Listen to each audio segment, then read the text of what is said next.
জয়গুরু। এটা হচ্ছে প্রসঙ্গ সত্যানুসরণ বইটা।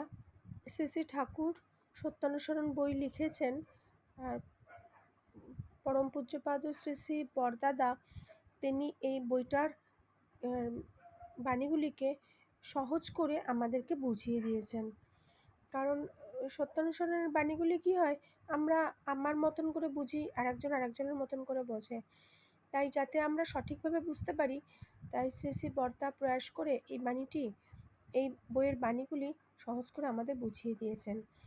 দেখি আজকে একটা ছোট্ট বাণীর ছোট্ট একটা অংশ পড়ার চেষ্টা করছি মাত্র।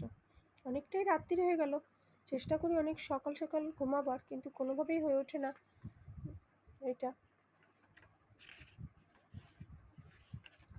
দেখছি একটুখানি পড়তে পারি কিনা আমার এই 3 মিনিটের মধ্যে। আমার তো এখানে 3 মিনিট একটা সময় এলো। হ্যাঁ এলো। এখানটায় আমি পড়ার চেষ্টা করছি একদম ফার্স্ট আর কি। ঠাকুর যেটা বলছেন যে অর্থ মান যশ ইত্যাদি পাওয়ার আশায় আমাকে ঠাকুর সাজিয়ে ভক্ত হয়েও না, সাবধান হও ঠকবে তোমার ঠাকুরত্ব না চাকলে কেউ তোমার কেন্দ্রও নয় ঠাকুরও নয়, ফাঁকি দিলেই পেতে হবে তা। এইখানে এই জায়গাটা পুরোটা আমি পড়ছি না, এই জায়গাটা কি মানে স্কিপ করে যাচ্ছি, আপনারা পড়ে নেবেন। আমি জাস্ট এই জায়গাটা থেকে পড়ছি। ঠাকুরত্ব জাগা কেমন প্রশ্ন করছেন। গোবর্ধন দা জিজ্ঞাসা করলেন, শ্রী শ্রী পিতৃদেবকে জিজ্ঞাসা করছেন।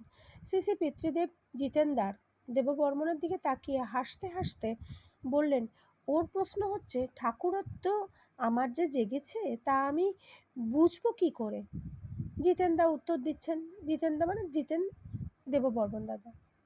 যখন লোকে আমায় ভালোবাসবে, আমার কাছে আসবে, আমার সঙ্গ ভালো লাগবে, তাদের খোরাক পাবে আমার সঙ্গ করে, তখনই বুঝবো ঠাকুরত্ব জেগেছে।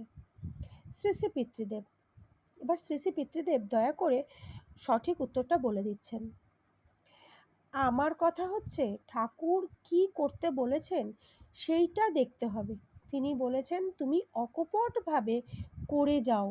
যখনই ভাবতে যাচ্ছি কত দূর হলো, কি হলাম, তখনই আবার পিছিয়ে পড়লাম। অকপটভাবে করেই যেতে হবে। অকপটভাবে না করলে ফাঁকিতে পড়তে হবে।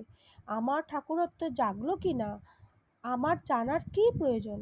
সর্বান্তকরণে তাকে ভালোবাসতে হয়, তার হতে হয়, তাকেই জীবনের মুখ্য করে নিতে হয়। তারপরে আরও প্রশ্ন আছে, উত্তর আছে, এরকম কন্টিনিউয়েশন। আমি জাস্ট ওইটুকু পড়লাম।